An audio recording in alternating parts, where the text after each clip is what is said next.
today I basically teach you one technique of working through those puzzles. And that technique is to change things to terms of sine and cosine. So we're just going to begin the basic process of simplifying trigonometric functions. So sine of theta is already written in terms of sine and cosine. How could you express secant with either a sine or a cosine? What is it equal to?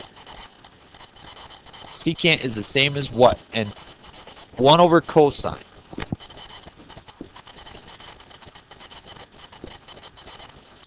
So as I multiply straight across, you can see on top you get sine of theta, and on the bottom you get cosine of theta. The question is, can that be simplified? Is that a ratio that we know? That is tangent. And so what we learned was that if you were to take sine of theta and multiply it by secant of theta, you'd come up with tangent of theta. Simplify.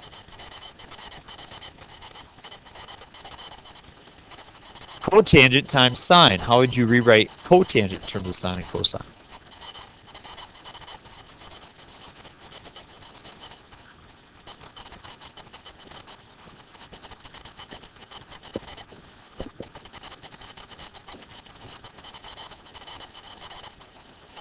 What do you notice? Sines cancel.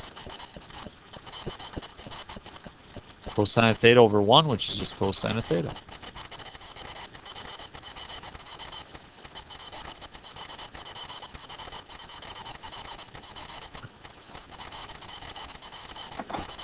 How do I know to change cotangent to cosine over sine? You don't. Sometimes, like for example, tomorrow, okay, Monday, in problem O, we won't change tangent at all. In this problem, we will factor out a tangent squared.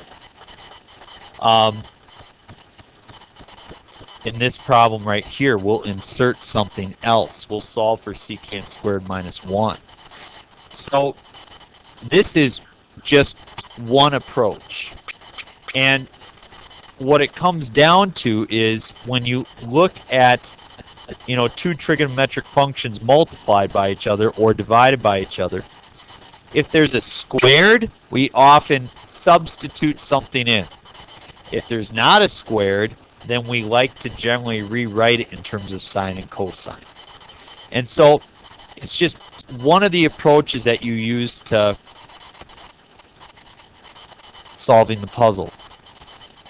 All of these, so by problem recognition, when you get to the test, when you see these type of problems, it should come to your brain. You should say, hey, these are ones where I need to rewrite in terms of sine and cosine. And if it doesn't simplify, then you back off and you say, no big deal. I either need to try a different problem, or maybe it's already simplified. Like watch this one. How would you change secant? 1 over cosine. And cosecant? 1 over sine. So notice in the previous problem, your sines canceled, didn't they? Does anything cancel here? No. Does your sheet say that sine times cosine is anything special? No. So, in fact, that's done. Secant times cosecant is, in fact, already simplified. I tried switching it. I didn't get anything better. It is what it is. It didn't simplify. And so sometimes you end up with situations like that. Let's try one more together, and you guys can try the next two.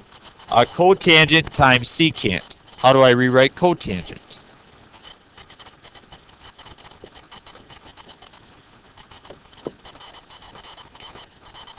Secant is 1 over cosine. So again, all these relationships are expressed on that sheet that I gave to you. The question is, can you come to a point where you remember them very well? Well, if you notice, what cancels? Cosines. And so I get 1 over sine.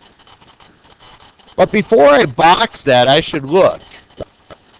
Can I rewrite 1 over sine as something else? Cosecant. 1 over sine is the same thing as cosecant of theta. And so this is really the most simplified way of writing that expression.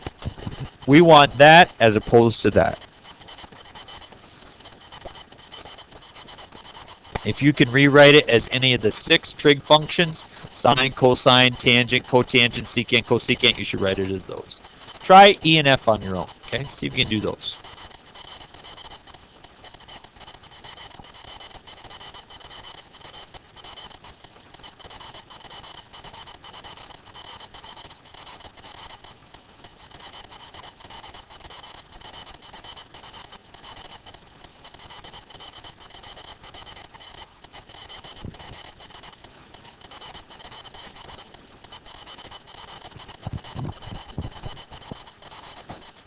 Okay, let's see what you got. You should have sine of theta over cosine of theta times 1 over sine of theta.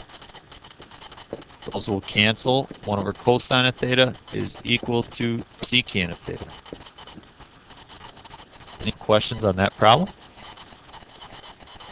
And then this one, 1 over cosine times 1 over sine times cosine over sine. The cosines cancel, the sines don't. So you have 1 over sine squared. Well, 1 over sine is cosecant. So 1 over sine squared is cosecant squared of theta.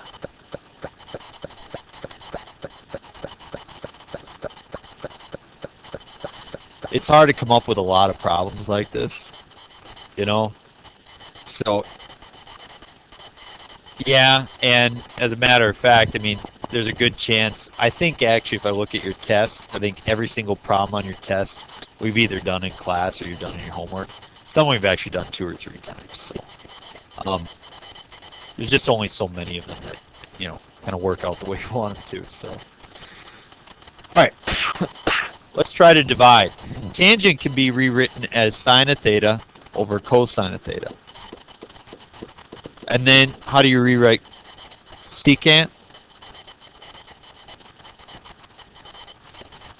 1 over cosine of theta. So at this point, we can multiply by the reciprocal. And the reciprocal of 1 over cosine is cosine of theta over 1. You see that the cosines cancel, and you're left with sine of theta.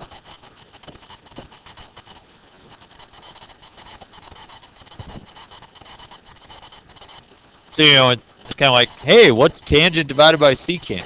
I don't know. Turns out tangent divided by secant is sine.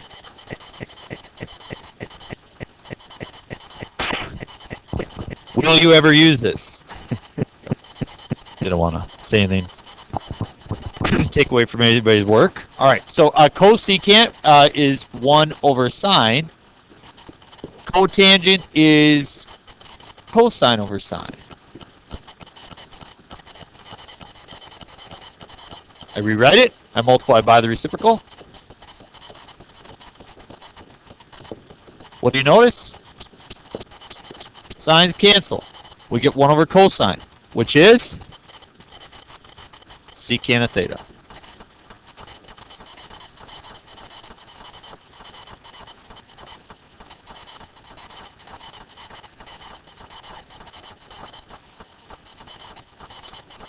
I really like I because it teaches us to try to see ahead of the problem a little bit.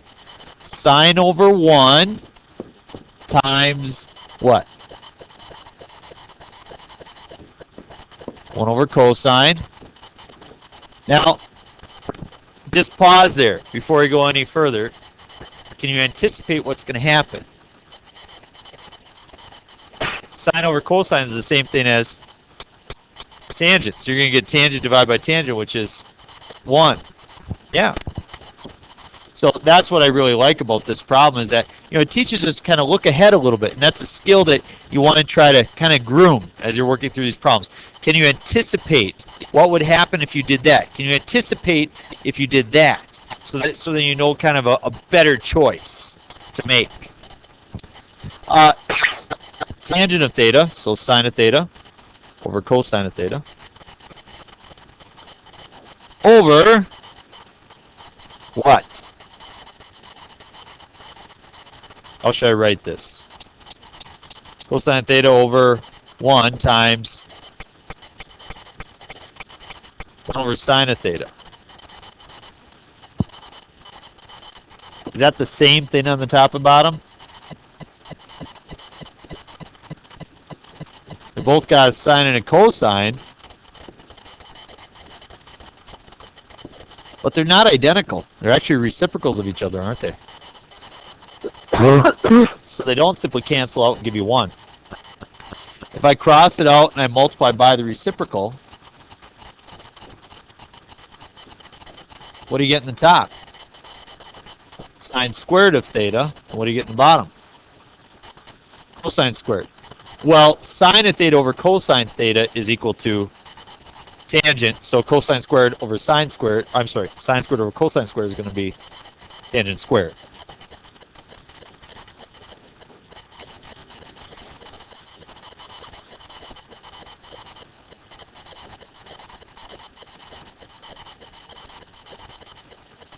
Sometimes people like to cancel the squares. That's totally illegal. Actually, I remember doing that when I was your age. That was my first inclination. I was like, I think squares kind of go away. Just get tangents. Nope. Okay, last one. Sine squared of theta over 1 times, what's cotangent?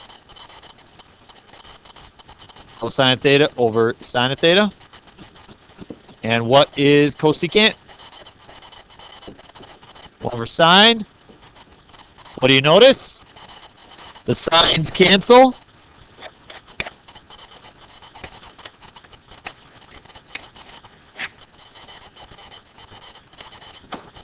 Cosine of theta. That's it. Question? You're asking about his hole in one. Zach, there's more to Brent than his hole in one, okay? All right? Take me, for example. I talk to Brent about a lot of things. What would happen if he made a hole in one all the time? What would happen about it if he made a hole in one every other time? So, I know him for more than just the hole. All right. Your assignment, very short, very quick.